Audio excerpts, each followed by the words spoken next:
అసలు గత జీవోకి ఈ జీవోకి మేజర్ తేడాలు లేవు. రామచంద్రమూర్తి గారి కమిటీ అంటున్నారు, అసలు దానికి దీనికి అసలు తేడా లేదు.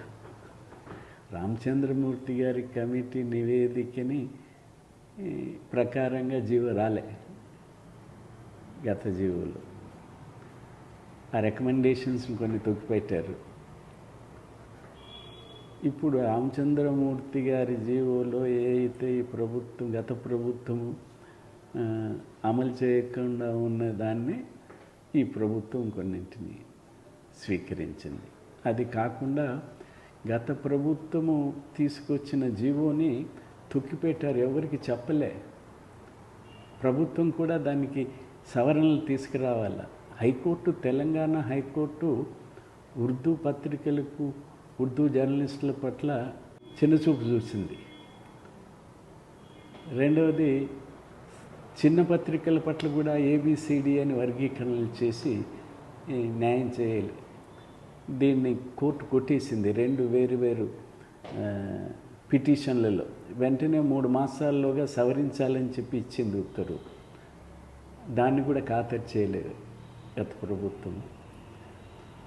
ఈ ప్రభుత్వం వచ్చిన తర్వాత, చూసిన తర్వాత ఈ లేకున్నా సరి చేయాలి కదా, న్యాయం చేయాలి అది కదా అని చెప్పి ఒక స్పెషల్ కమిటీ, 7గురితో special committee chairman press academy నాయకత్వాన్ని వేశాం.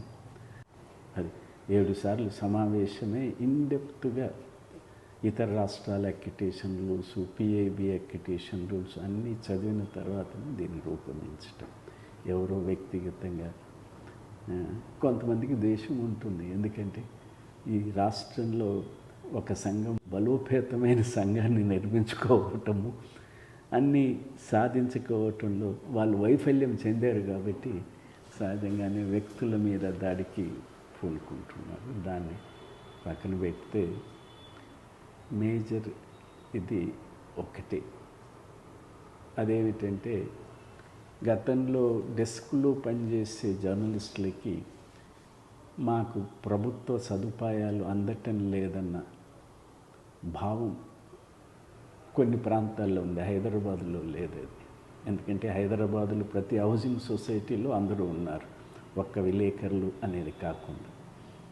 ఇతర మేజర్ సెంటర్లు కూడా అట్లాగే ఉన్నారు. కొంతమందికి ఆ భావాలు వచ్చాయి, కొన్ని సంఘటనలు కూడా నిజానికి జరిగాయి కూడా. అందువల్ల ఈ జీవోలో వర్కింగ్ జర్నలిస్టులకు ప్రభుత్వము చేపట్టే ప్రతి సంక్షేమ చర్య, అది ఇండ్లు కానివ్వండి, ఇంటి స్థలాలు కానివ్వండి, ప్రయాణాలు కానివ్వండి, ట్రాన్స్పోర్ట్కి సంబంధించి కానీ, ట్రావెల్కి సంబంధించి కానివ్వండి, ఆ తర్వాత హెల్త్కు సంబంధించి కానివ్వండి, అది డెస్క్లో పనిచేస్తున్నారా, ఫీల్డ్లో పనిచేస్తున్న విలేకరుల అనే తారతమ్యం లేకుండా స్పష్టంగా దీంట్లో ఆల్ వర్కింగ్ జర్నలిస్ట్కి ఇది అప్లై కావాలా. ప్రభుత్వము, రాష్ట్ర ప్రభుత్వం తీసుకువచ్చే సంక్షేమ చర్యలన్నీ వారికి వర్తింపజేయాలో, అందరికీ వర్తింపజేయాలో, డిస్క్రిమినేషన్ కూడదనేది ఒక ఇది పెట్టారు. అందుకని ఈసారి ఈ అక్యుటేషన్ అనేది వార్తా సేకరణకు వెళ్ళే, ప్రభుత్వం దగ్గరికి వెళ్ళే, ఇతర రకాలుగా వార్తా సేకరణకు వెళ్ళే వాళ్ళకి వర్తిస్తుంది తప్ప, మొదటి ప్రెస్ కమిషన్ రికమెండేషన్ ప్రకారంగా ప్రెస్ కౌన్సిల్ వచ్చింది, ప్రెస్ చట్టాలు వచ్చినాయి, న్యూస్ పేపర్ రిజిస్ట్రేషన్ చట్టం వచ్చింది, అట్లాగే మన వర్కింగ్ జర్నలిస్ట్ యాక్ట్స్ వచ్చాయి.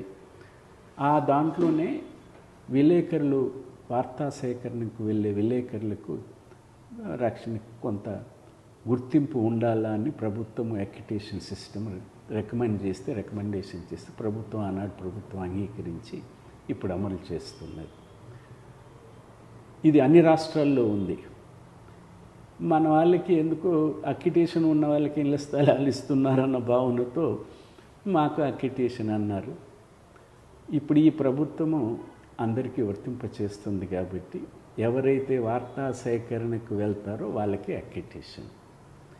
ఆ అక్రిడిటేషను ఎవరు ఇవ్వాలా, ఎవరి సిఫారసు ప్రకారంగా ఇవ్వాలంటే ఆయా సంస్థల యజమానులు లేదా ఎడిటర్ల నుంచే ప్రతినిధుల నుంచే ఉత్తరాల ద్వారా ఇచ్చిన 5 సంవత్సరాలు 3 సంవత్సరాలు చదువు అన్నీ పెట్టారు. గతంలో ఉంది, ఇప్పుడు అది పెట్టారు. దాని ప్రకారంగా ఉంటే డెస్క్లో పనిచేసే ఆయనైనా సంపాదకులు మేము నువ్వు విలేకరిగా పనికొస్తావు బాగుంటుందని రాస్తే గవర్నమెంట్ ఎక్రిటేషన్ ఇవ్వాల్సింది.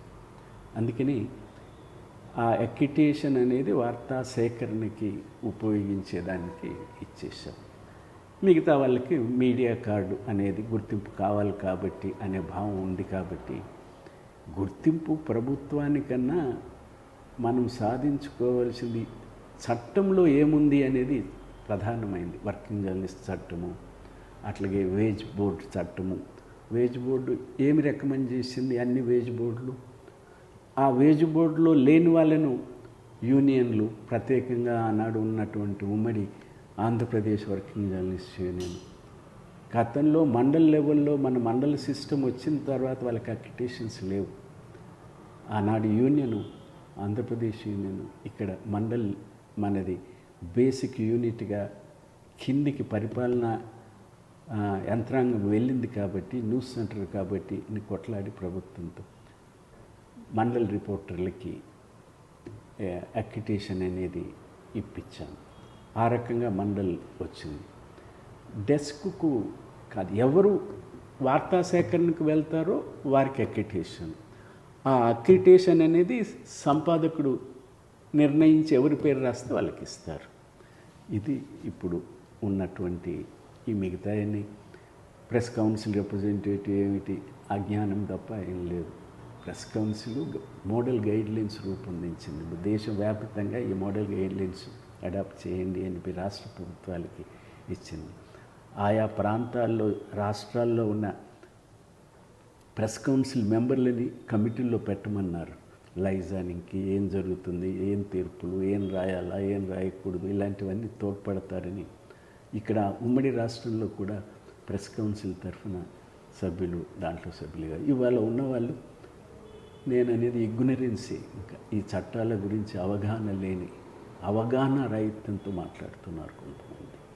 అట్లాగే ఎవ్వరికి విలేకరులకు తప్ప ఎవరికి ఈ ప్రభుత్వ సౌకర్యాలు వర్తించి అని చెప్పి ఒక తప్పుడు ప్రచారం రెచ్చగొట్టడానికి తప్ప ఇది కాదు. దీంట్లో లోపాలు ఏమన్నా ఉంటే దాన్ని సవరించుకోవడానికి ప్రభుత్వం ఖచ్చితంగా సిద్ధంగా ఉంటుంది. ఈ ఆందోళన రాజకీయ ఉద్దేశ ప్రేరేపితమైందా, చదవకుండా ఏదో ఒక దుగ్ధతో చేస్తున్నారా, లేదా అవగాహన రాహిత్యం చదవలేని తనం కూడా ఉందా ఏమన్నా అనేది చెప్పగలుగుతాను తప్ప, లేకపోతే స్పష్టంగా ఉన్న ఇది పోతాయన్నారు. 1000 ఉన్నప్పుడు పరువు ఎంత పోయింది చెప్పండి? 23,000 అన్నారు. పోలీస్ స్టేషన్లో ఇసుకలకి బోర్లు వేస్తే, ఇల్లు కడితే, కంప్లైంట్ చేస్తే పట్టుకుంటే అక్రిటేషన్లు దొరికాయి. మనకి తలవంపులు కాదు, ఇది తలవంపులు కాదు, సవరించుకోవాలి కదా ఇలాంటివి. అసలు ప్రొఫెషన్ పట్లనే ఒక ఏవగింపు మొదలైంది. దాని గౌరవాన్ని పెంచుకోవాలి కదా. దానికి ఒక నిజాయితీ ఏమంటాము, క్రెడిబిలిటీ రావాలిగా. విజిబిలిటీ, క్రెడిబిలిటీ ఉండాలి. అందుకని ఏదో చేస్తారు కొంతమంది, చేసుకుని ఎందుకని ఇది ప్రొఫెషన్ని వర్కింగ్ జర్నలిస్టులకి ఈ రాష్ట్రంలో, తెలంగాణ రాష్ట్రంలో అక్రిటేషన్ విషయంలో కానీ, ప్రభుత్వం అందించేటటువంటి సంక్షేమ చర్యలు కానీ ఖచ్చితంగా అమలు చేయాల్సిందే. అందరూ వర్కింగ్ జర్నలిస్టులకు వర్తింప చేయాల్సిందే అనేది దీని ప్రధాన ఉద్దేశం. ఆ ఉద్దేశం ప్రకారంగానే జరిగింది. వాళ్ళని మళ్ళీ ఒకసారి రామచంద్రమూర్తి గారి కమిటీని ఒకసారి చదువుకోమని చెప్పి, ఎవరైతే విమర్శకులు ఉన్నారో వాళ్ళు చదువుకుంటే మంచిది అని చెప్పి నేను కోరుతున్నాను.